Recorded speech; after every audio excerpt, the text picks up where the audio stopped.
Sounds good. I think we are live. Perfect, guys. Fantastic. Brilliant. Hey everyone, how's it going? Awesome. Hey.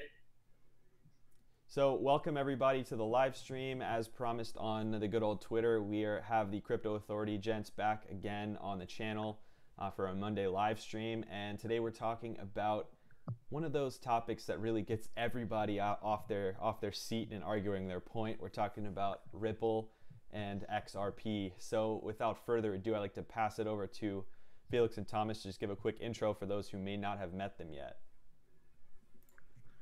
Felix, you want to go first?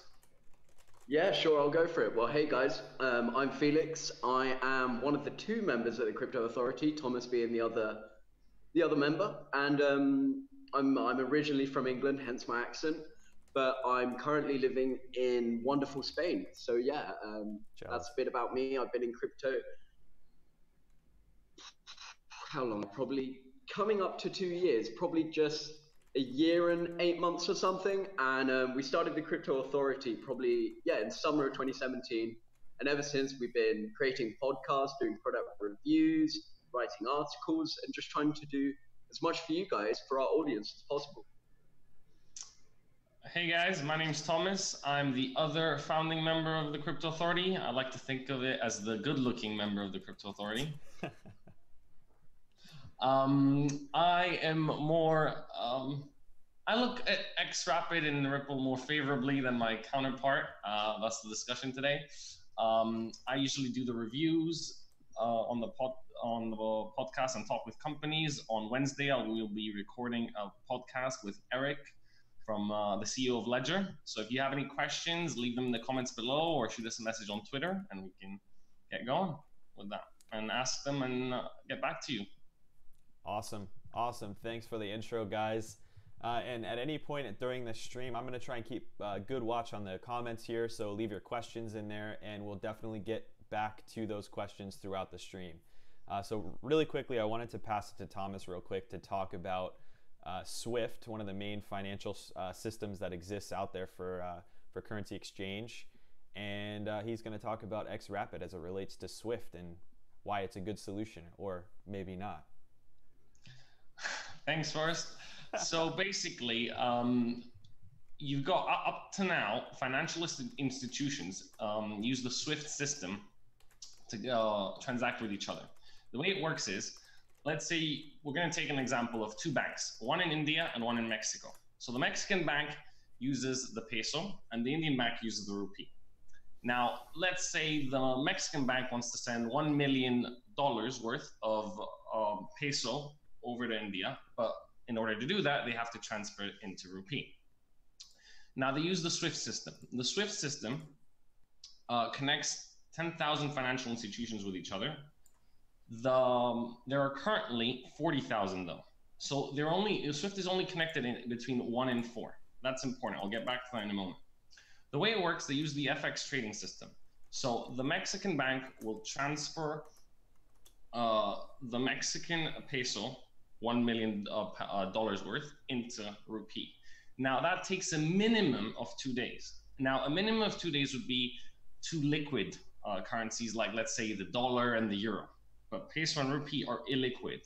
What illiquid means is people aren't trading these two with each other. So there's not a lot of liquidity in the market for it. So they basically gotta either use another currency in between, or it'll take longer and the spread on the transaction is going to be bigger, because as you're selling peso and buying rupee, you're driving the price difference up because of the liquid market. So you're looking at around 10 days. Now, for the FX trade to go through. For the FX trade to go through, banks also have to hold collateral in case something happens or the transaction is not covered because of the price change. The other issue that comes up is they sometimes have to use an intermediary bank. Because the SWIFT system is only connected with 10,000 financial institutions, the two financial institutions, let's say in this case the Mexican bank and the Indian bank, they may not be connected with each other. They may not have relationships, or one of them may not be in the SWIFT system.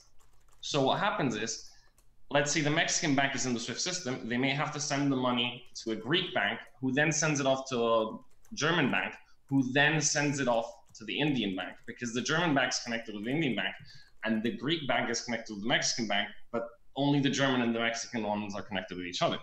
So this also increases the time period from that minimum of 2 days up to 10 days.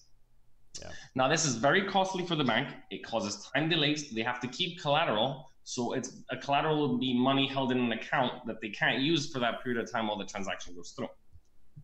In comes the XRapid system, which I wouldn't say I'm an advocate for, but I support it. If it succeeds, it's great because it alleviates all of these issues, and I'll explain why.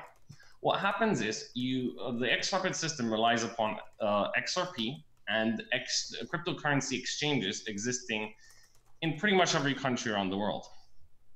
So that's why it's hard for it to succeed, but if it does, it will certainly replace the SWIFT system. So in the XRapid system, what happens is you get the $1 million worth of a peso. The Mexican bank sells it on to an exchange. It gets XRP in exchange for that. So it sells its peso, it has XRP. That XRP is transferred to the Indian bank, which will take 4 seconds for the transaction to complete. So 2 days out the window, 3 days out the window, 10 days out the window. That transaction costs minimal. Michael Arrington, for example, transferred $50 million worth of XRP for, what was it, 50 cents or something like that, guys? I think that was the amount. So it's really cheap for them to do it. The Indian bank gets the XRP, goes onto an exchange in India, transfers it into rupee, and suddenly, instantly, it has its money. Now, you can argue, but what happens if the price of XRP fluctuates in those 4 seconds? Well, firstly, the price fluctuation of XRP is going to be a lot less in 4 seconds than it is going to be for the rupee peso exchange rate over the 2 to 10 day period. Secondly, even if it does fluctuate, Ripple has said that they will guarantee the amount. So any fluctuation that occurs and banks lose money, they will cover those costs. Right. Which, for them to be saying that, means it's pretty much either going to be a negligible amount or non-existent. Did you want to say something first? Yeah, and I was going to say that I think to that point right there, where you have the company Ripple Labs saying, we're going to guarantee the difference, right? Could that potentially be why they have all these tokens escrowed, so that they can make up the difference almost as change if there is, on a large sum of money, a difference in just because of normal fluctuations in value? It could be. I don't think it is, because the reason they've agreed to have an escrow account for a period of every month they've agreed to release 1 billion. Well, they have the power to release 1 billion XRP into the market. Right. Now, any that they don't use up, because what they use that amount for is to give it to the financial institutions that they work with the XRP system in order for them to transact in that way. Any that's not used up goes back into the escrow account. But what I see potentially happening is not for them to be actually using it to cover these negligible costs, because I genuinely think they're going to be negligible. Right. It's future liquidity. That's what they really need it for. If the XRapid system does work and financial institutions, all 40,000, are using this on a daily basis to send billions and billions of money across the world, because like if I'm sending my dad money back in Cyprus, or he's sending me, these are transactions that these banks have to complete. And it's costing them a lot of money. So if all these transactions are happening at the same time, even if it's only taking 4 seconds, that's the time it takes for that to happen. But because there's so many transactions happening, you need that liquidity in the market. So the way I see it, what Ripple wants to do is release all of that over time into the market, so that that liquidity exists as more financial institutions use the XRP system. Understood. And what did you want to say something? No, go ahead. Okay. And the other thing, which is what's great about XRP at the moment, its price is so low. In the future, while they release all of this liquidity into the market, if there's a need for these, for even more liquidity, the price of XRP will just go up. Because basically now, let's say XRP is at 50 cents of the dollar, which it isn't, it's around 30, but for simplicity, if you're transferring $1 million, you need 500,000 XRP. If the price of XRP though jumps to $1, you suddenly need a lot less you need 2 million XRP, my bad. If the price of XRP jumps to $1, you'd only need 1 million XRP. If it jumps to $10, you're looking at 100,000 XRP. 100, you're only looking at 10,000 XRP, which is leaving a lot more liquidity in the market for other financial institutions to carry out their payments. Right. You see where yeah, I was going to say, could Felix, I I wanted to pass it to you and see your thoughts. Yeah, so Thomas made a really good point that I definitely agree with, and Ripple Labs recognizes it as well, and it's the potential for liquidity. How much liquidity is there around the XRP token? Because as Thomas highlighted, financial institutions are going to have to be wiring around XRP everywhere and then converting it into their own native fiat currency. So XRP, like I said, Ripple Labs, the team, okay, it's arguable here, but the team behind XRP, you could say, that's very disputable. The Ripple Labs team currently argue that they weren't the creators of the XRP token, but if you look at documents from back in 2014 and maybe even 2013, I may be mistaken here, but you can quite rightly see that they have admitted to creating the XRP token, but that's another issue. So the liquidity.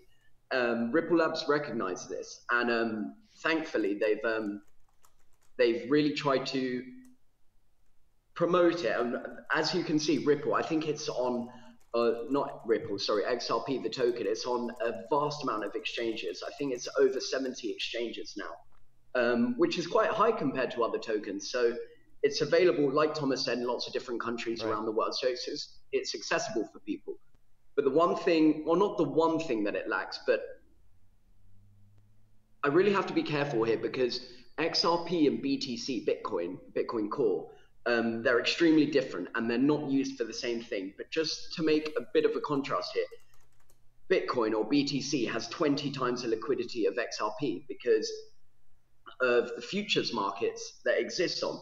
Now, with future markets, you're allowed to bet against the price of something in the future. So that allows institutions and people who are going to be holding XRP to hedge their position. So say if they hold 1 million units of XRP, that means they're long 1 million units.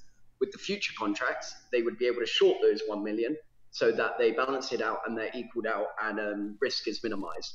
But unfortunately, with XRP, there are no future contracts. And as far as I've researched and as far as I've seen, there are no plans for any companies or any exchanges or marketplaces to offer XRP futures. So this is going to inhibit its growth quite a bit. But I think that they've got a professional team, a really good team of experts. Like Brad Garlinghouse has been in crypto and in Bitcoin since the early days. And you can see that with their good network and their good banking partners, they're coming out with new banking partners all the time.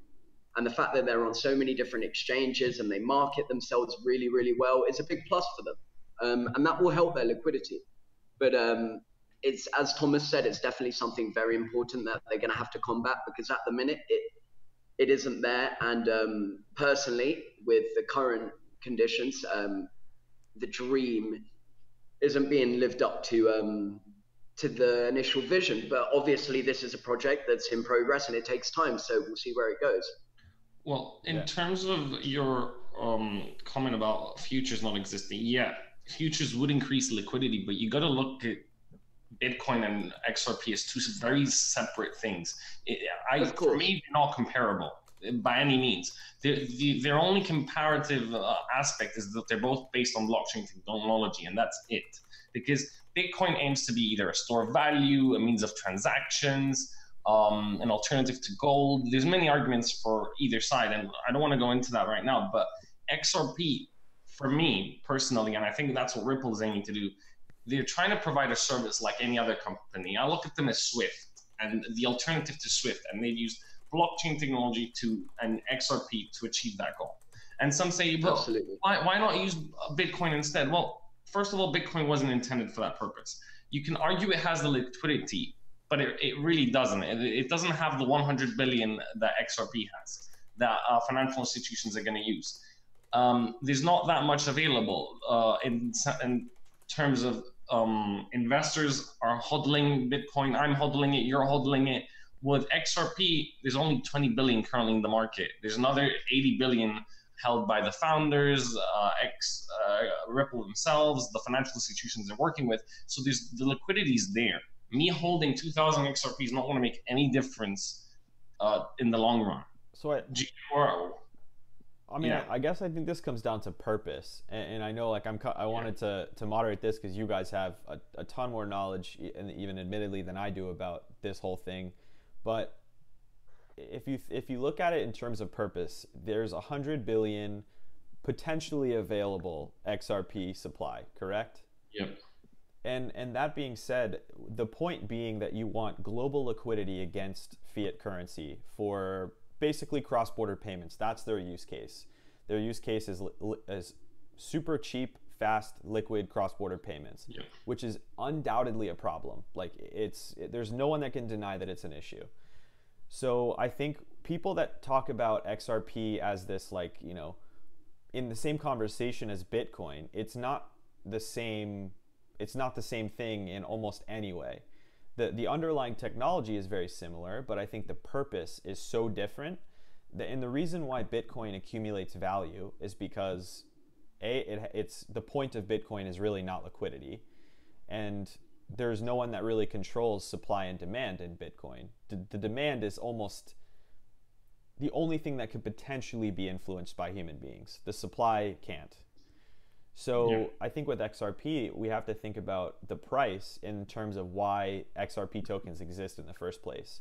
Would it be beneficial, or would the Ripple Labs folks want the XRP token to go up to $100 per token? That's my question. Yeah, see, I think there's many great things about the Ripple network and XCurrent and XRapid, which I'm sure Thomas is going to touch on now because I'm going to ask you some questions about it. But the problem that I have with it, again, is the XRP token. I don't see the real use case for it. It's my understanding that I get the two mixed up because you have XCurrent and XRapid, and Thomas will go into more detail into these, but what they are essentially is two different payment networks. And one of them, financial institutions can opt to transact with each other and to make transfers in their native fiat currency. But then also they have the other one, I'm not sure which is which, like I said, Thomas will specify, but they have the other one, which is just exclusively for XRP tokens. So the whole tokenomic model of the XRP token hasn't convinced me as of yet. And the fact that the distribution of the tokens is very much centralized, I think I read that 80% of the tokens are owned by Ripple Labs and the founding fathers, which is just a handful of men. So that's my problem. I think, like you said, Thomas, I think it's really important and really valuable to assess them as a company and not as a cryptocurrency, because it's not a decentralized project. Like I said, the distribution of the tokens is not decentralized, and the creation of them wasn't either. So yeah, Thomas, what's your thoughts on the XRP token? Should it accrue in value at the same rate that the Ripple network and XRapid and XCurrent grows at, or is it another example of a company tokenizing something that isn't necessarily necessary? Okay, so nice you both covered some interesting points, but they're vastly kind of different questions. So I'm going to start with Forrest and then move on to you, Felix. Sure. Because correct me if I'm wrong, Forrest. Your initial point was, does Ripple want XRP to rise in value?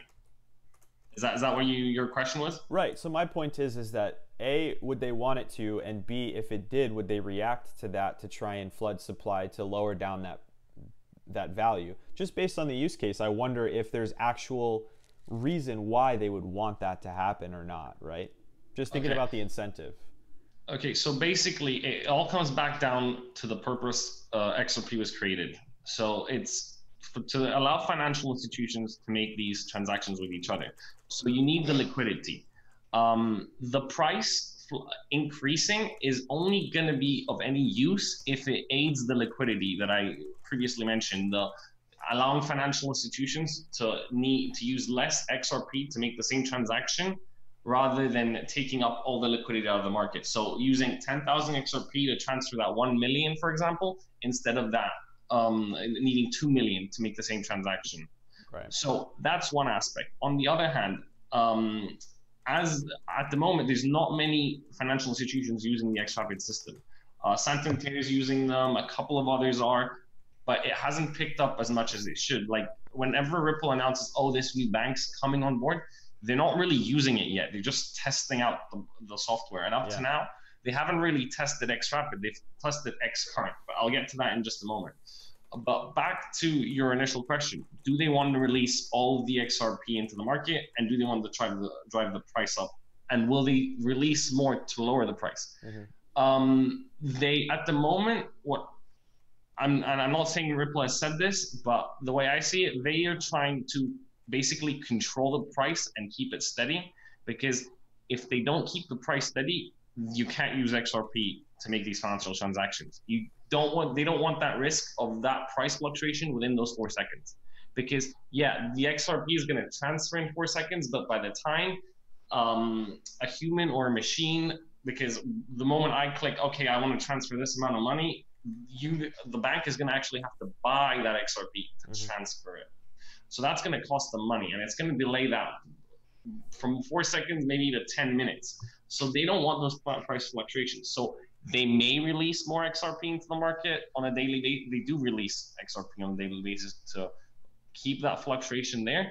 But I don't think that they would prevent it from going up, because it won't make a difference. It's to their benefit. If XRP is going up because the liquidity is required by the market, then why not? They're going to try and release as much of it over time as they possibly can to ensure the liquidity is there. And if the price is driven up because XRP is required, then why not? Does that kind of satisfy your question? No, I understand. I think my challenge with XRP has always been, you know, obviously we have like the age-old debate of centralization and decentralization, and you know, look, I think that anytime you have validation occurring at a high level, and I say high level meaning, you know, large institutions, companies, etc., people get really freaked out and people get really tight and upset about it, because I think that the whole point, or I guess the whole point that is understood of the crypto movement is to really prevent that from happening, right? So I hear the concerns that people have for XRP and the whole concept behind it. I also do think that oftentimes projects like this get demonized to the point where not necessarily the banks and not necessarily the people who, you know, want to buy it to make a quick buck and they're trying to like shill to push the price up and then sell to make money. I don't necessarily think that Ripple Labs is in this for the wrong reasons. Like, I actually genuinely think that the people behind it are trying to do something that matters. It's just, the question is, where they are now, it's not good enough. And that's pretty much just a fact. I don't know that there's any project that's good enough. But can they get into a future state that makes more sense in terms of the core facets of what crypto is all about? See, I think that that's where people get XRP confused with Bitcoin, Litecoin, and other Monero and other cryptocurrencies. They're trying to put XRP in the same basket as the other cryptocurrencies that are there. They're nothing as like means of payment. But that's why you want, the whole point of decentralization is to move away from fiat currency and have money of the people. Bitcoin is the money of the people. It's not. It's decentralized. No one's controlling it. This is not the story for XRP, and that is where my issue comes with people that argue, "Oh, it's not decentralized. It's centralized." Yeah, it's centralized, but there's a reason for it. The whole point of XRP is not to be. It's not for me or you or Felix to buy it. The only reason I personally think Ripple has released it into the market is for us to be aware of it and to help push these financial institutions towards picking it up.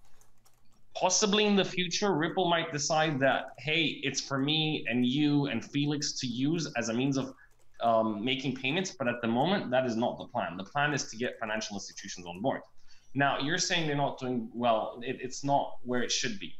Well, I kind of agree. I kind of disagree with that point, because to get where they're supposed to get to, they got to get more financial institutions on board. And this is going to take time, because if you're a financial institution and you've been using the SWIFT system, if you're one of those 10,000 financial institutions that have been doing that, you will have great incentives not to move to XRapid, because SWIFT will make your life difficult. Like, believe it or not, they will either drive the prices up, delay your transactions, because switching from SWIFT to XRapid is not like that. It's going to take testing. It's going to take months, maybe even years to do that. So I admire some of the financial institutions that have made that jump, but it's not an overnight. And Ripple is trying to get there, and it's facing barriers. Now, in terms of the XCurrent, has that satisfied your question? Shall I move on to XCurrent, or do you have something else to add? Go ahead. I want to keep the conversation moving, and okay. I have a couple questions from the chat as well at our next point. Okay. Because I also wanted to get to the Ripple leaks later on, so this seems like a great. So XCurrent basically was the system Ripple had released before XRapid, and what it did was it allowed these financial institutions to make these transactions. But it did so using the fiat currency that they use. Now, I'm not 100% familiar with the system XRP Ripple used to achieve that. But at the moment, what Ripple have done is they've blended these two together, and they're trying to move towards the XRapid system. So basically, yes, some financial institutions that are on board are still using the XCurrent system, but the move is towards the XRapid system, which is much faster, much better, relies on blockchain technology, and it is what XRP was created for. Felix, did you have any other questions on this regard? Because we moved on to Forrest, and No, let's go on with the questions that everyone's asking in the comments. But yeah, definitely, I want to talk about the Masari report that was released just, I think, last week. So yeah, let's go with the comments first. Sure. Yeah, I had a few people in the comments asking some interesting questions. So I think one of the first questions that was interesting is, considering there's no consensus structure, right? You're missing that incentive disincentive structure where fees are paid, people have an incentive to do the right thing, whatever. The core game theory facets of consensus. Where does Ripple sit in that? Or I mean, I think I struggle. I use these words interchangeably. Where does the XRapid platform sit in that debate? Is there any structure within that to incentivize folks to do the right thing, or incentivize that system to work, I guess? As far as I'm concerned, Thomas knows XRP and Ripple better than me, but as far as I'm concerned, no. And this is partially the reason why I struggle to call it a cryptocurrency, because it becomes very difficult when you define cryptocurrency, and we can become very pedantic with the term.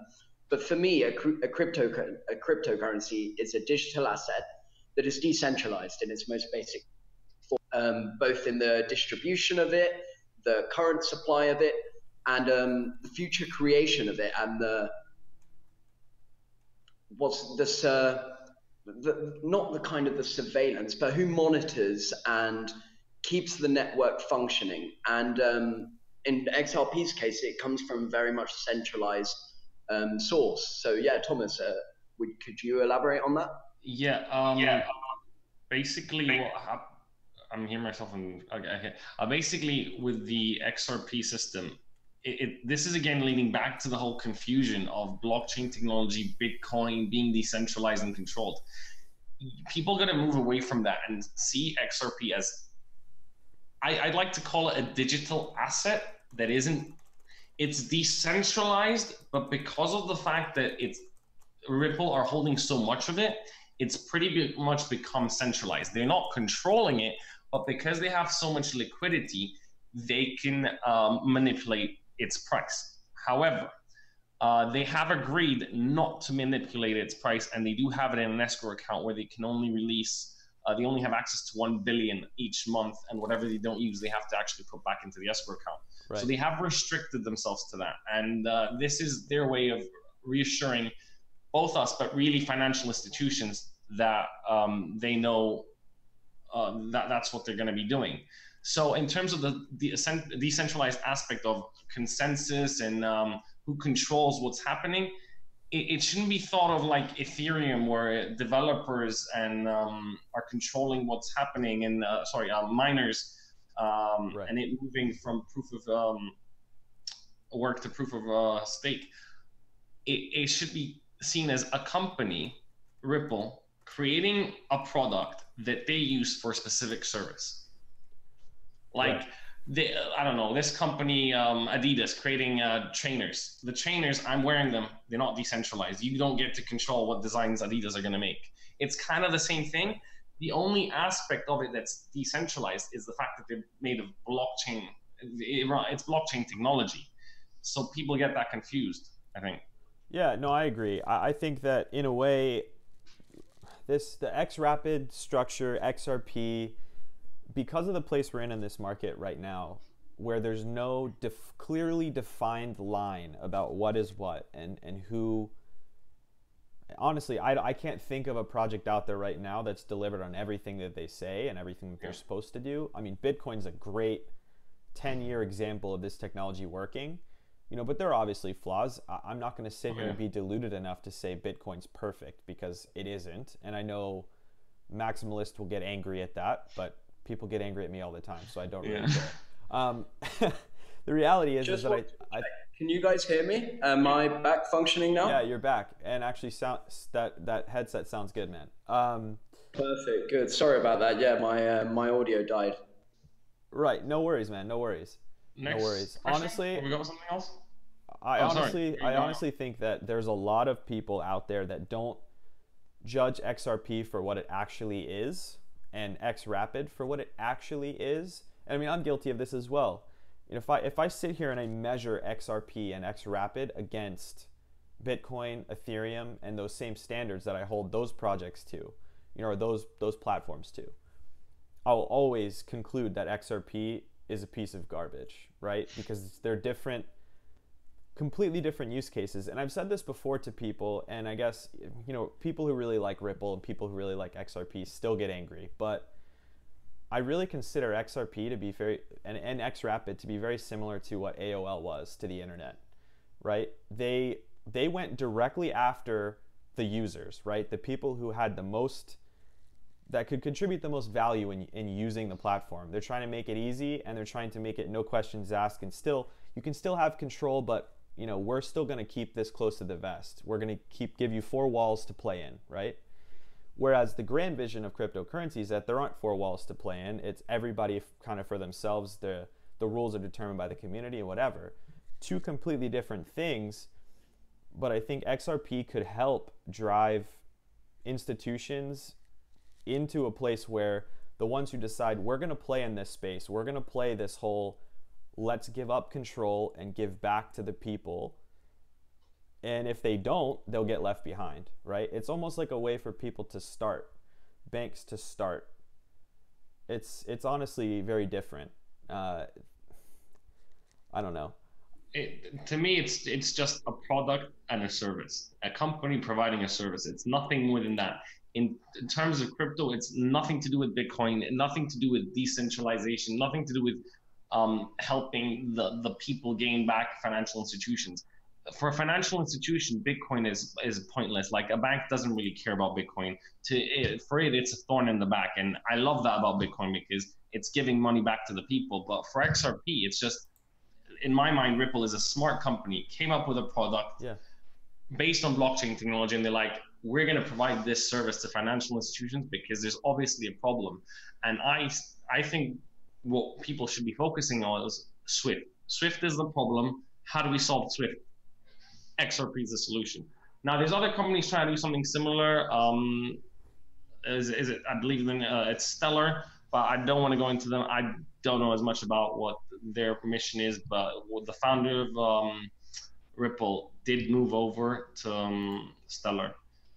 So unless you guys have anything else to say, or we have any more questions, I'd like to move on to the Ripple League stuff. Honestly, I'd just like to say that I think regardless of where anyone sits on the XRP Ripple debate, you know, the whole concept around it, XRapid included, when I evaluate a project, I try and keep the whole decentralization part out of it a little bit at this point, because no project's really solved that yet. Like there are questions to be raised about decentralization in every single cryptocurrency that there is out there, and that's just because it's so nascent.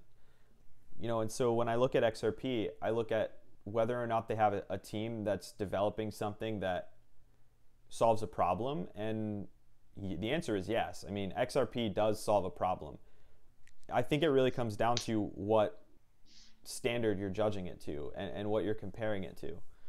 So I think people get very, very upset because they're on one end of the spectrum or the other, and I also understand that, because I find it difficult to differentiate the two a lot of times. It's definitely not easy. Fair, yep, I agree with your point. Have we got any more questions from our audience? Right, so I mean, there's a lot. It's flowing. I can't really keep up with all the comments, but honestly, I think it's... Any love for the good-looking Thomas from Crypto Authority? Oh, not yet. Come on, ladies, get on board with the show. You're not gonna find that, I'll tell you. No love, no love. Right on. All right, yeah. I mean, I'll keep track of the comments here and let you know if any questions arise. But definitely move on to the topic that we wanted to move to. Okay, Thomas, shall I kick it off? Yeah. Okay, so I'm not sure on the date of which happened, but it was at some point last week. And the brilliant, I think they launched in 2018, and it's a great website for cryptocurrency news called Masari Crypto. So they do a lot of crypto research in depth, and they make reports, but then they also provide minute-to-minute updates of cryptocurrency news. That's very valid. So I love the site, I love what they're doing, and they've been a real positive contribution towards the space. So shout out to Masari Crypto. But one thing that they did last week created, unheard of amounts of controversy, and you have to applaud them for taking the courage to take on the infinitely valiant and active and keyboard warrior like XRP community, because what essentially Masari Crypto revealed, or they in their report, they found that the XRP supply may in fact be larger than what it was, I believe, and that the market cap is actually very much overstated. Thomas is going to go into the specifics with the numbers maybe, but I don't have them on the top of my head. But they released a report which you can find if you sign up to Masari, part of their paid subscription service. You can get access to it, but it's basically just a report really digging into the nitty-gritty of XRP, and yeah, they concluded that the market cap is inflated. So obviously the XRP community, arguably the strongest and the most active community in the cryptocurrency space, didn't take to this very well, and there were some really sad comments and some sad incidents where Ryan Selkis, the founder of Masari Crypto, he's been attacked verbally online, and he's really had some severe death threats and some severe threats towards himself and his family. I don't want to get into it too much detail, because it's not great news, and it isn't good advertisement for the XRP community that already comes across a lot of scrutiny from the rest of the cryptocurrency space. You could say they're the somewhat ugly duckling of the community. So I don't want to grill them that much, but yeah, that came out last week, and a huge debate has it's been sparked ever since. So Thomas, do you want to get into it a bit more? Yeah, firstly, I'd like to say I was very disappointed with the community's reaction. As a community and in general, I see the crypto community as a decentralized community in the sense that they want everything out in the open, and to retain privacy while at the same time have, what's the phrasing I'm looking for? Accountability and not openness. Well, what's the wording? On the tip of my tongue. It's not clarity. It's transparency. Transparency. That's the word. There you go. Vocab. This is why we're in a duo in Crypto Authority. He covers me when I need him. Anyway, so I was really disappointed with those comments because I wouldn't call myself an XRP lover. I'd just say I appreciate what Ripple are doing. I like XRP. I think it's going to be successful, hopefully, for those involved. But that was really disappointing. Now, moving on to what happened, Masari revealed some interesting facts. Now, whether they're facts, there's an element of them being disputed because Ripple has not commented. They didn't get everything exact. They themselves say some of these are estimates, but they're fairly certain these are accurate. So I'm going to go on the basis that they are accurate for the sake of this argument and look at what they've said. So they've basically released some information on how Ripple does business with financial institutions. Ripple gives some of the money that's in that gets released from the escrow gets given to these financial institutions to get used for the XRP system. However, these financial institutions aren't allowed to put it into the market. They're only allowed to put a certain percentage, and that's calculated based on the daily trading volume of XRP. At the same time, some of the founders, which have XRP since the moment they left, in 2014 they wanted, I think it was it Jed guys? If I'm Jed McCaleb. The co-founder wanted to sell his XRP. He wasn't allowed to. Ripple struck a deal with him. Then allegedly he sold some of it. So then they struck another deal. And basically he's now allowed to sell on a daily basis somewhere less than 1% of the XRP trading volume. But he's got around 7 billion.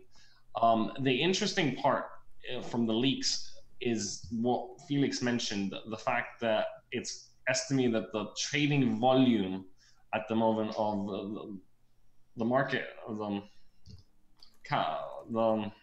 market cap, the valuation. The valuation is a lot less, roughly around half of what it is. There's 6 billion less circulating. And one of the arguments from the way I've looked at the Masari report, I haven't managed to get into too much depth, but from my understanding, it was that some exchanges are basically washing it. What's happening is some of the most popular exchanges like Bittrex, Poloniex, Kraken, which are considered the European ones, those account for, do you want to give it a guess? What percentage of traded volume on a daily basis? No clue. Come on, one guess, guys. What would you say? 10%? I'm going to say a very 20. large amount. So, well, what percentage? I'd say in excess of 50%. Those exchanges that you just named there. Yeah, those three. Yeah, I'd say well in excess of 50%. Forrest, what do you think? Finance. I was going to say probably 45%. Those three together account for less than 1%. Interesting. Christ. One of the biggest ones is, according to the report, ZB Exchange, which appears to be trading. The largest offenders in the top 10 include ZB Exchange, which appears to be wash trading their volume to over 390 times. Yeah, I mean, that doesn't surprise me. I've never heard of, what did you say, ZB Exchange? And apparently they're the most liquid exchange for XRP. They've got 50% of daily traded volume. Yeah, I mean, I don't buy that. Look at Binance. Like you said, well, actually, just a little side note for everyone here. The name of the exchange isn't actually Bittrex; it's BitTrex. Oh, sorry. So yeah, like those ones that you just mentioned there. I find it very hard to believe that this other one. So I can't fact check it myself, or I haven't as of yet, but after hearing that, Masari Crypto may have a case. Yeah, so that's one of the things they're going on about. Another thing that the leaks revealed is that the escrow account is actually smaller than it's supposed to be. It's around 55% of Ripple, that puts it at 55 billion. When it's actually supposed to be a lot more, but if you consider that only 20 billion is supposed to be in the market at the moment. where's the other 25 guys? Like the founders have apparently, they kept 20%, they kept 20 billion, out of which some of that is already in the market. Some are saying each one has around 7 left, 6. We don't know the figures, and they aren't allowed to disclose that percentage or how much they're allowed to release in the market on a daily basis. And the rest is held by financial institutions, but all of this is XRP in the market. So what's going on there? And Ripple has denied any comment on these matters. So look, I think that's regardless of the report's validity, right? I think that when things like this come to fruition, and it's the same as this whole thing with Tether that went into like overdrive, and in my opinion caused a lot of problems in the market.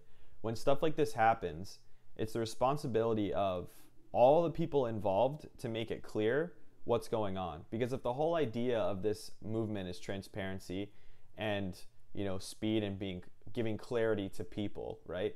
When things come into question about your dealings or what's been going on, or whether you have, you know, the X number of dollars in the bank to back your stable coin, you should have no problem jumping right up and saying, yep, I've got it right here, you know?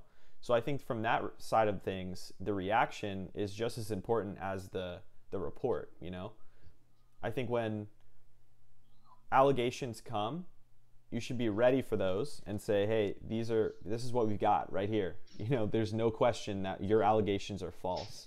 Because even if they are false, right, and they very well might be, I think it's then up to people to just trust, right? It's all about trust, and we all know that people aren't so good at that necessarily. And this is where I would say, going back to the initial point that we said, is Ripple where it's supposed to be? It, in my opinion, really isn't. And I said a yes and no before, because yes, they're going the right path. They're trying to achieve what their aim is, and XRP has a real actual use as compared to other cryptocurrencies out there that don't, or digital assets as I like to call them. But in the way they've handled the publicity with every single one of these aspects over the years, to me has been another flop. They handled it badly when their ex-founder left the company. They handled it badly when he wanted to release all of the XRP he had into the market. They rushed to make a deal with him, wouldn't disclose what they did, then renegotiated over the years, and that's something the report picked up on. They've been making statements, and then suddenly these statements disappear from the Ripple forum that they're the ones handling. They said we created XRP, and then suddenly they just remove it. Right. Like, there's an element of secrecy and transparency. Now, this could all be mismanagement because nobody's perfect, but it could be that they're trying to hide something, and it's not the way forward. And then it's about, okay, then it goes back to, do I trust you or not? Do I trust that you're doing the right thing? And you know, there's someone in the comments here that says, you know, I trust Brad more than many other people, right? And I think that goes a long way. But then you also have to think about the fact that sometimes people also have problems just trusting other members of the team, right? It may not be all of them. It may be just a couple of individuals not doing the right thing. And that's pretty scary. Yeah. And someone has to, you got to also take into account that what XRP is trying to do is they're trying to work with financial institutions. And call me cynical, but not every financial institution is keeping their noses clean. For example, one of the problems they're facing is Ripple is basically selling XRP to these financial institutions to use on the XRapid system. But they gotta ensure that the price they're selling it at is higher than the current market price, or slightly higher, so they don't just sell them on the market. And at the same time, also put a deal in place where these institutions can only sell a certain percentage on a daily basis, so they don't actually just flood the market. Because at the moment, XRP is making sales in two ways. They've got the pragmatic sales, according to the report, programmatic sales, which is these come from a 6.5 billion XRP available for sale reserve. And according to the report, since 2017, they have made nearly 400 million selling on the open market.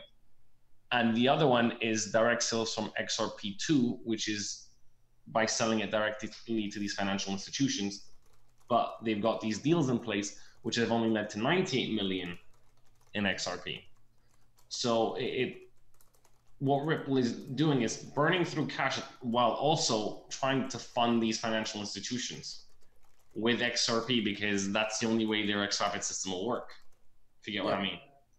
Yeah, and just to go back a minute, well, I actually have 2 points, but just to go back a minute, you were saying, Thomas, how back in the day in 2014 that there were documents, or you can find them online, where Ripple Labs and the Ripple team did actually admit to creating the XRP token, but now they deny it and say that no, that Ripple Lab or that XRP existed before, no, that Ripple Labs existed beforehand, and that they outsourced a team of developers to create the XRP token. And the reason why they're doing this is, well, obviously I can't tell you the exact reason because I'm not on the team, but I assume it's to do with the Coinbase listing. So people who are generally bullish on XRP, or one of the main arguments for XRP, and one that I've heard numerous times from friends and people within the space, is they're bullish on XRP because it's yet to be added to Coinbase, and they inevitably believe that it will be added.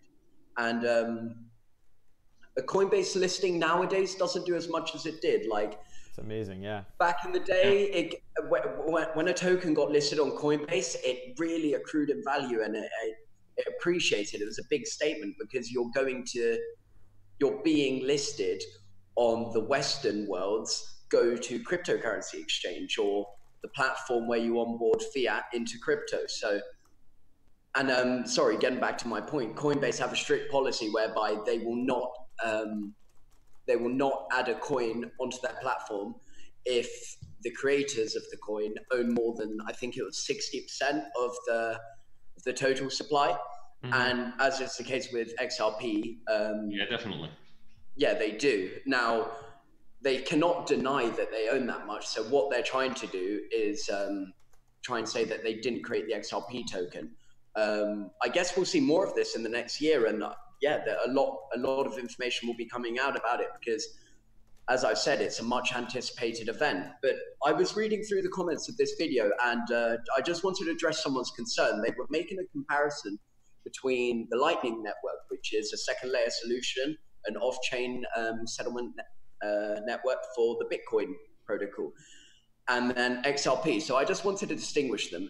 So XRP is for, as Forrest said, cross-border payments. It's for financial institutions to be able to transact with one another.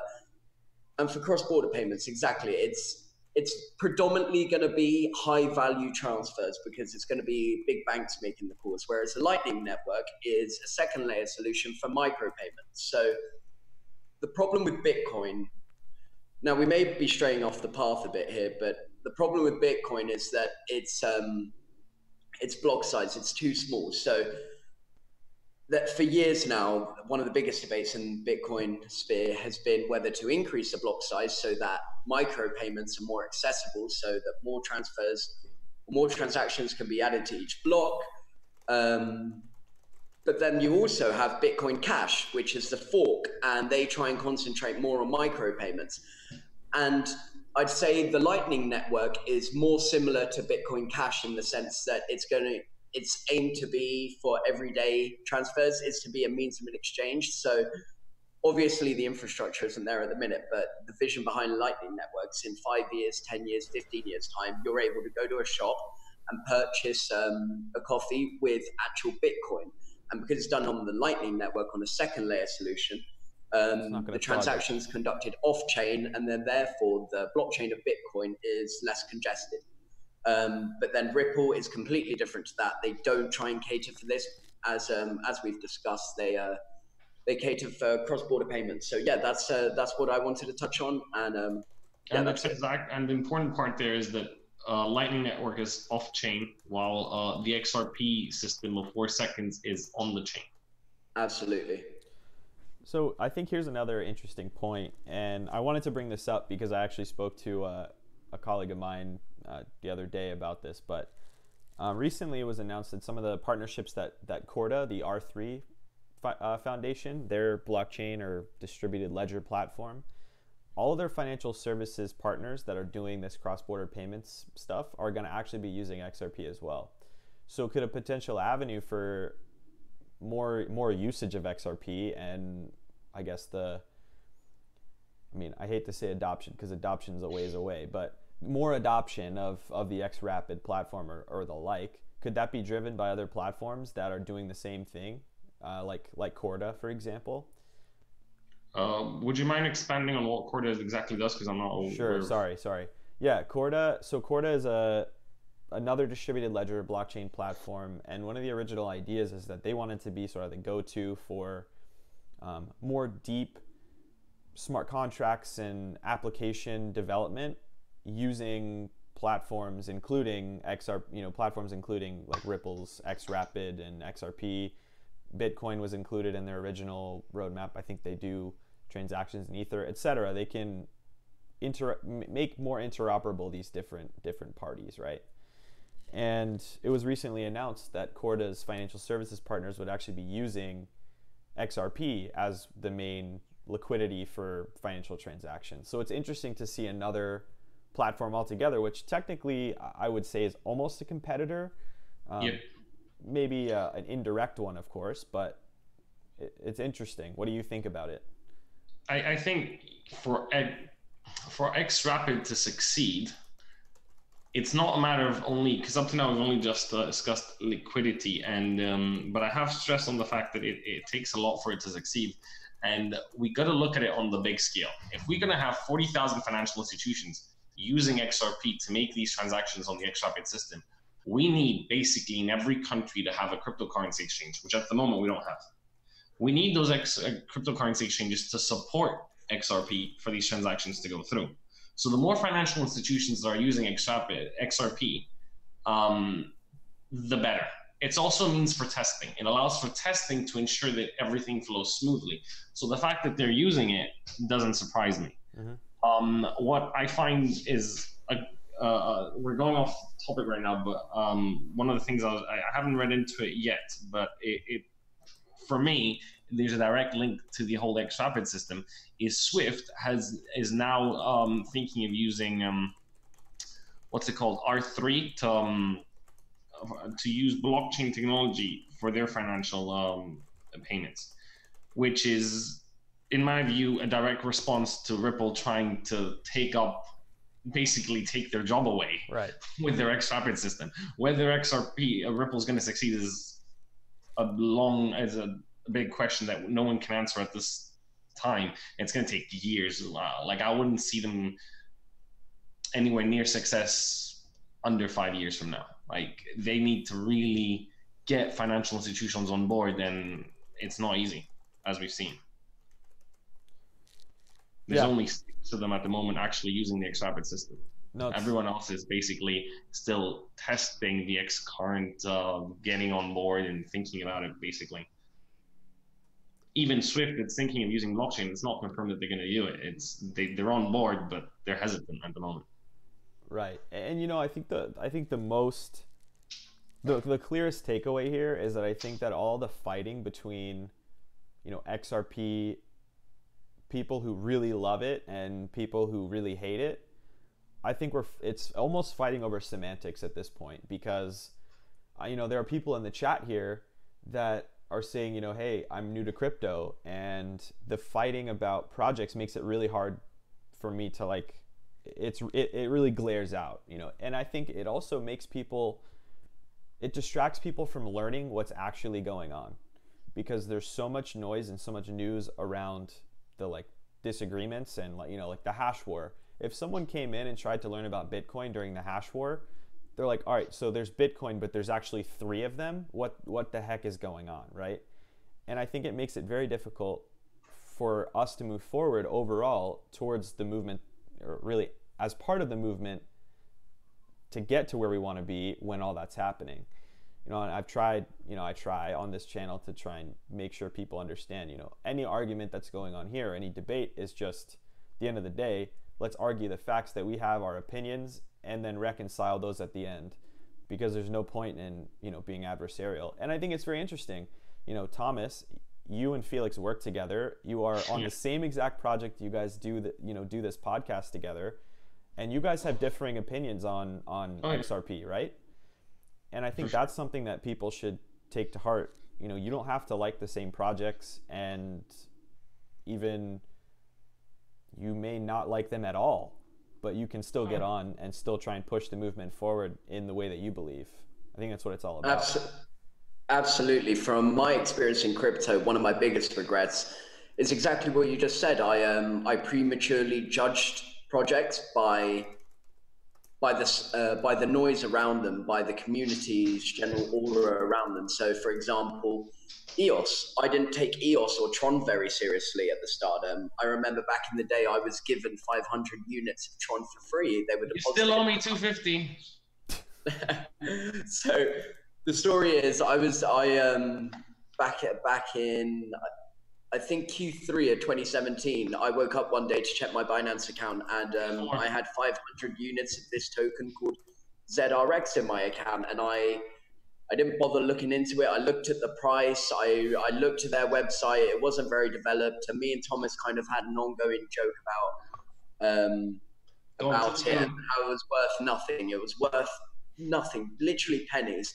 And then at the height of the bull run, it was worth something like $80. And this was free money that I was given, but I naively looked into it and thought, I was given free money. This is worth nothing. It's worth jack shit. Sorry, are we allowed to swear? Is this? I don't sorry. mind. Okay, good. Thankfully, I'm British. Unfortunately, there's no ladies on watching us at the moment. My good looks are just my girlfriend. That's all. Oh. So yeah, just to make my final point clear, I think, or the recommendation that I can give to people is be open-minded as possible. Really try and be fluid and malleable with your thoughts. Like when the Masari reports about XRP were released, I went straight to Thomas and I sent him the link and I was like, bro, check this out. It's big. And Thomas, being a fan or an aficionado of XRP and generally rooting for it, he was like, God, this is some serious stuff. I don't like how the community's acted. And that's exactly the way that we should approach things. And we should let our bias get in the way of reality and rationality. And I think that happens too much in crypto. But just to end off, guys, I'm really sorry. We've been going for over an hour now, but I actually have to head off. I'm in Spain. I've got to be up very early for work in the morning. No worries, no worries. You know, you guys, thanks again for joining. Obviously, always a great thing. And guys, let me know in the comments section here if you guys have topics maybe for a stream next week. I'd love to have Felix and Thomas back on. I always enjoy these conversations and also getting conversation going with you in the comments section. So let me know what you're thinking. But if you guys, absolutely, guys, yeah, go ahead. Read us as well. Our Twitter is @CryptoAuthority, so it's Crypto Authority, but without the Y, because we were not blessed enough to get that handle. But yeah, guys, as Forrest said, tweet us. We're really active to people when they reach out to us, and we want to do this again next week. So if you have any ideas or topics that you want us to discuss, either DM us or tweet us simply, and we'll try and make it happen. Excellent. I'm super appreciative of you guys coming on. Thomas, thanks for throwing down some Swift knowledge, my friend. No worries. I've actually written an article on that, guys, on our website and on our Medium at cryptoauthority.co.uk, or we'll leave a comment in the, I think, Forrest, I've sent it to you so you can just put it in the I can drop the article that Thomas wrote about this stuff in the description after. I wrote it back in October. The pricings maybe are different from now. If you have any questions, though, shoot me a message on Twitter. We try to respond within a couple of hours. Excellent, excellent. Thank you guys so much for joining. For those of you on the chat right now or on the live stream right now, I'm going to stick around for another 5 to 10. And I'll answer some questions, just hang out with you guys. But Thomas, Felix, feel free to get some sleep. I know it's late there in the Europe side of things. Yep. If you need me to stay a bit longer, I can. Otherwise, I can. It's up to you, Forrest. Dude, if you want to hang loose and you're not tired, man, I'm sure there's plenty of questions for you to answer also. All right, I'll stick for another 5-10 minutes if you want. All right, cool. Felix, get some rack time, man. Catch you later, guys. Thanks a lot. Cool. I hope everyone has a great night. Have a good one. Good night, man. Cool. I know I'm just gonna wake up tomorrow morning and find like 50 messages on my phone from Felix, like, do this, do that, do this. Yeah. Oh man. Well, I do have a couple questions here. Well, the first one is from Chill Zone International. One thing that we want to talk about maybe next week is these Web 3.0 projects. So Elastos, I know that Skycoin is doing something in that space as well. Skycoin actually might be my next Token Talk Tuesday video. I've got to record that. But yeah, super stoked about that. Great tip, Chill Zone International. Definitely going to keep that in mind. Sound Dr. Genie, thanks for running riot in the comments here. I can tag you. I can tag Crypto Authority on Twitter and at you as well, so that you can get their info. Perfect. For sure. What do people think about a conversation about hardware wallets? We've been doing some reviews on our website. We're talking with some companies. If you guys want us to have a chat with Thoris, because I think you've looked at a couple yourself, and share our views on the different ones and what each one has to offer. Yeah, that's a good point. Really quickly, guys, poll the audience here. What hardware wallet are you using? Do you not? If you don't have one, which ones are you looking at? And have you seen any reviews on my channel or on Crypto Authority's site or on their podcast? Let me know what you're using. I've got a Nano X in here. If you have a Nano X already, I'm super jealous because they haven't released yet. That's pretty baller. We're getting sent some from Ledger in a couple weeks as soon as they're out. Nice, man. I'm not cool enough for that. So, all right, we've got some Nano S in here. Wanting to upgrade to the X. Shameless plug. Crypto Authority is going to be doing a review of that soon, so definitely check that out. Keep your eyes peeled. Trezor. Yeah, we've got reviews on both models of Trezor. If anyone wants to go, if they're on the fence, if you got any questions about those, feel free to ask. Right on, yeah. Cool. So here's another question then. Who would be interested in a giveaway for a hardware wallet? And if so, which one would you like to see as the giveaway? Because I'm thinking I might want to do one, and maybe I can convince the Authority folks to jump in and double the money on this one.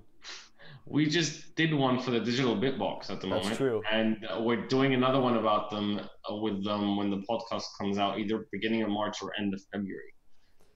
Excellent. I have a question here too from Stay at Home Dad. Yep. Can you store any crypto or just some on a hardware wallet? That's a great question. I'll take it, and then Thomas, you can follow on. Cool. The short answer is it depends on the wallet. Most wallets now are starting to bring support for more variety of tokens, more variety of coins, but definitely research if you have some in your portfolio that you're going to want to use or you're going to want to take off chain and onto cold storage. Make sure you research before you make your purchase so that you know that it's supported. In terms of some coins, Trezor supports over 650 on both their models. Digital Bitbox, a lot more limited. It only supports 3. Mm-hmm. They both have their pros and cons. What is surprising, back to our Ripple conversation, Trezor supports XRP, but there's no wallet for it. Like, if you find a wallet that works, they're more than happy to be compatible with it, but they don't actually support it there, and there's no actual XRP wallet. You can store your currency off on an exchange, which I find really surprising. Yeah, it's very interesting too, because a lot of these platforms, and they're changing so rapidly that a lot of the hardware wallet companies sometimes I know they have trouble keeping up with the changes that happen and making sure all this stuff is up to date. So that's one factor. Nano S too. I mean, that was the first hardware wallet that I had. Besides, I had one of the original Nano plastic things that just held Bitcoin. That was my first true cold storage. But the user experience on that was kind of garbage. And did you not try paper wallets? I had a paper wallet originally. The problem is that I lived in a college dorm. There's nowhere safe to put that, Yeah. So yeah, Nano S was the first real hardware wallet with a user interface that I purchased, and I was really happy with it. I hope that when the X comes out, they'll have addressed some of the qualms that people had, but also just that they'll continue to support and make it easier for people to use it. So definitely stay tuned, man. There's some cool stuff coming out on Crypto Authority for that. Yeah, if you guys have any questions for the CEO of Ledger, shoot us up. We're doing an interview with him on Wednesday. Should be up early next week, live. So. Right. Agreed, definitely. And here's the other thing, for Keegan Penny wanted to do a paper wallet, but it's harder to store than a key phrase, right? Writing down your 24-word seed phrase, your 12-word seed phrase. It's totally true. I mean, and a lot of the paper wallets that existed out there were not very durable either, and so it said it had Bitcoin written all over it too. So anyone who saw it would be like, "Hey, that's cool." I'll be right back. I've got something really cool to show you. All right, yeah. One sec. While Thomas is gone, questions. Anybody have any burning questions you want to ask? I didn't want to have to give this one away, but we just reviewed. We've just written the article. We're doing a giveaway for these, but these are some paper wallets. Like if you look at the images, they're really nicely designed by a company called Linux Art, and they're all limited edition paper wallets. That's Can you hear me? Yeah. Yeah. So there's blue, there's green. One of them, this is from XMR, Monero. And they're actually not paper. So they're paper wallets, but they're not paper. They're plastic. Nice. Which is really cool. And if you take a look at these, the way it works is you write your private key over here, and then you stick this little thing on top. And if this gets pulled off, it leaves a residue, so you know it's been tampered with. Excellent. Now, it's been tampered with. Your XRP's, your Bitcoin's pretty much gone anyway. Yeah. But at least it's gone. At least someone took it or tried to. You're not adding any more onto it. Yeah, it's like it's almost spiteful. It's like, hey, you got it, you tried, but interesting.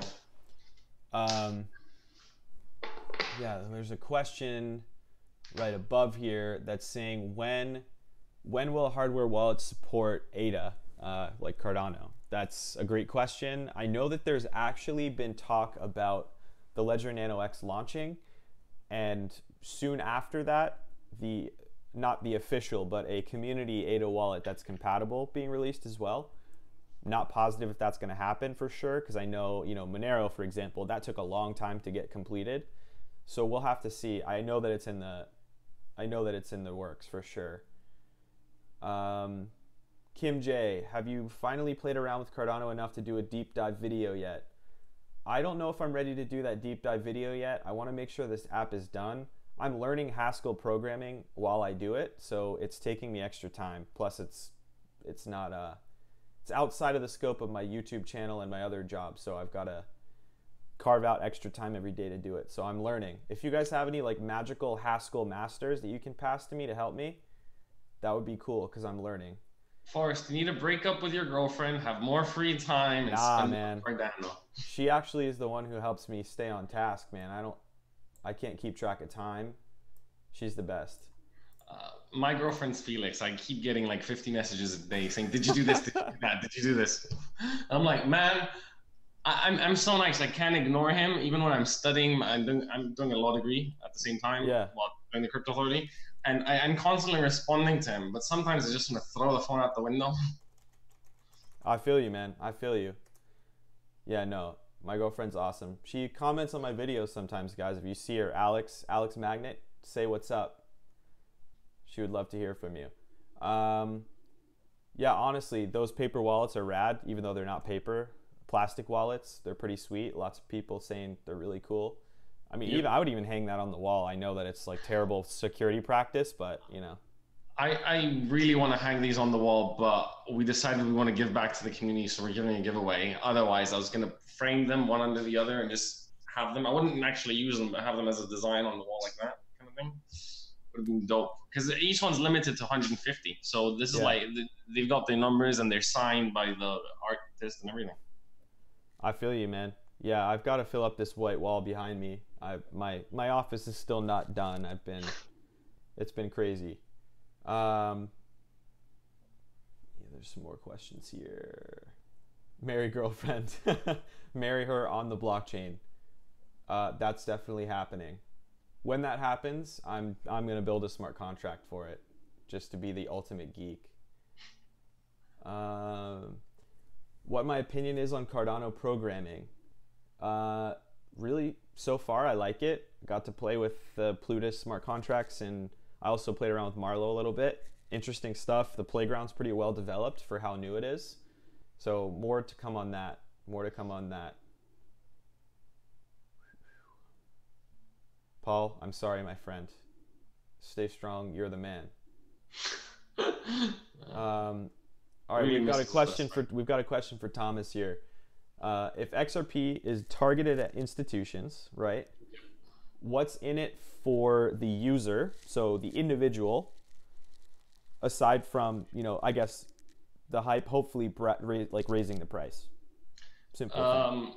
Okay, so let's say I want to send money to Forrest. I'm in the UK. Forrest is in America. I want to go to my bank. I'm going to go to Barclays or Monzo, whichever bank I'm banking with. I'm not going to tell you guys. It's a secret. I'm going to try to send money to Forrest. Give me back in the US. I don't know any. Bank of America, man. Bank of America. I need to send Forrest to Bank of America. How much do you guys think the fees are going to be on that? If I want to send him like $10,000, I'm looking at least $50 fees, like more closer to 100. So and that's costing me as the individual, because financial institutions are sending bulks of transactions together, but they're paying fees. If they're sending £1 million, they're paying like £10,000 of fees on that. So if their fees go down, mine also go down. And then there's also the argument of why should you invest in XRP right now? By all means, this is not financial advice. I'm repeating this. This is not financial advice. However, if liquidity is required in the market, because XRP is being used by all financial institutions, the price will go up. Because the higher the price, the less liquidity each financial institution is going to need. So you're basically, if you invest now when it's low and it goes up, you're making money in the long run. Right. So I think the focus, I mean, you're betting on the success of XRP, basically. That's it. Yeah. No, I hear you. Yeah, I mean, I agree. I mean, I couldn't even tell you what XRP's price is now. I don't really talk about price. I don't really care about price. But I think the key thing is the first part that you said, and that's, I guess, so it's almost like a referred value. Was that the lacrosse ball? Yep. Yeah. Yeah, it's really referred value. So cost savings hopefully translates down to the end user at a high level, right? Exactly. Gotcha. No, and I'm with that. You know, because sending money overseas is not cheap. You then also, though, have to trust the banks to give that cost savings to you and not just take more profit, eh? That's true. That's true. Always be real tears. Afraid of sleazy banks. Yeah. Yep, of course. That's cool. So I mean, no, people are trying to throw you a curveball. When another video about Elastos? I have one on the channel already. You may have found the channel from that, and if so, thank you. Another video about Elastos is coming, but I want to wait until there's a big milestone achieved on Elastos so that I can revisit that and go deeply into it. Can I ask the community something? Yeah, go ahead. Go ahead, guys. Thomas has a question. There's some different cards right now you can use, like Revolut and other cards that support cryptocurrencies. Are any of you using them? And would you be interested in us doing a review on it or having a discussion here with Forrest on it? Anything cool like that that we could look into? What do you guys think? Yeah, is anybody using one of the crypto cards? I've used BitPay before.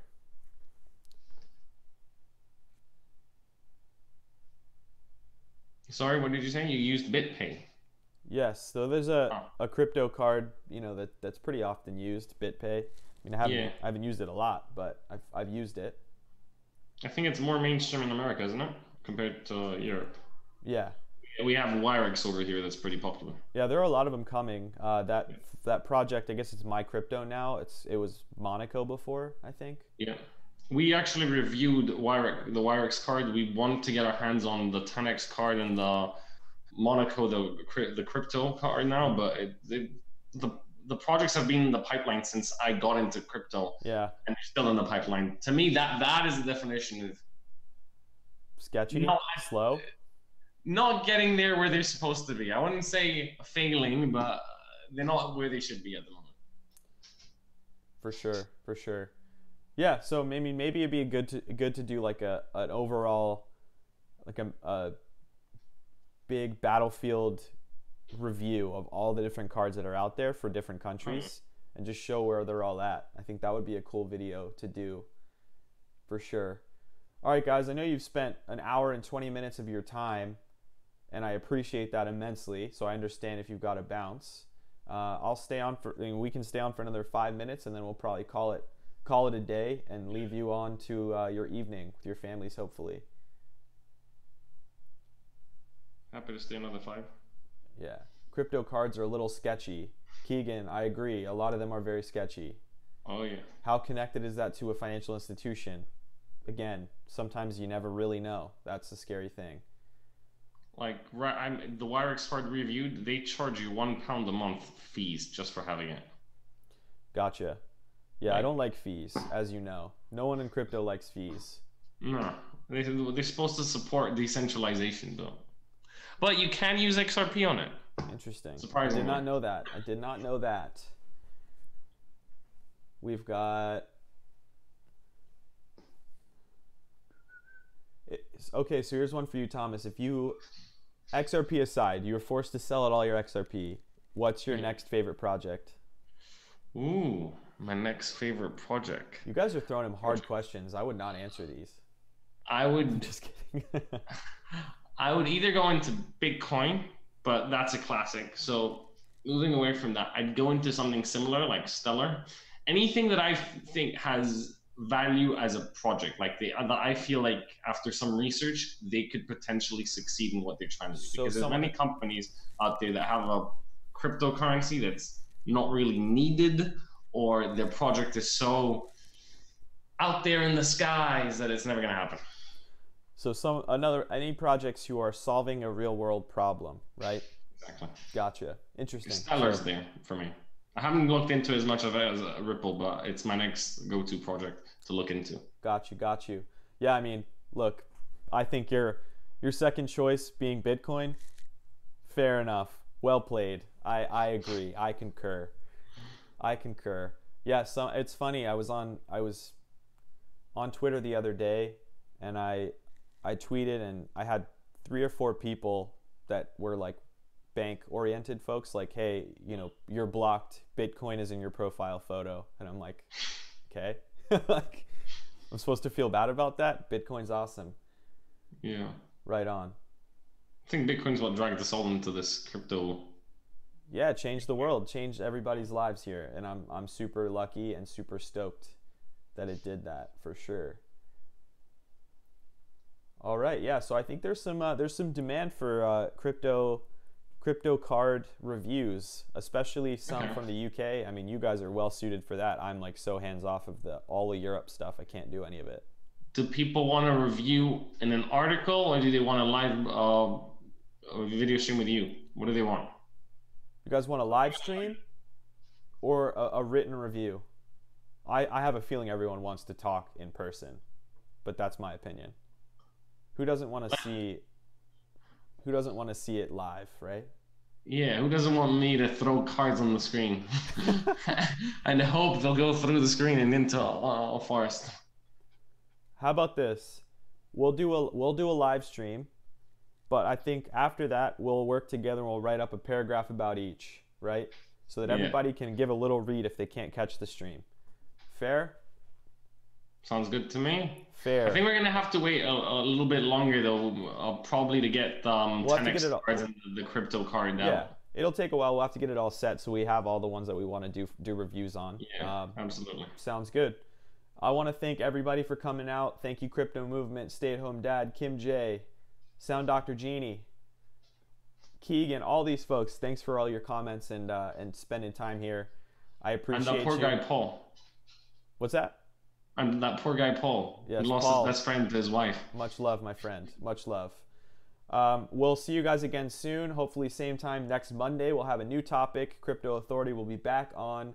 And I will see you on Token Talk Tuesday, my friends. Cheers. Bye.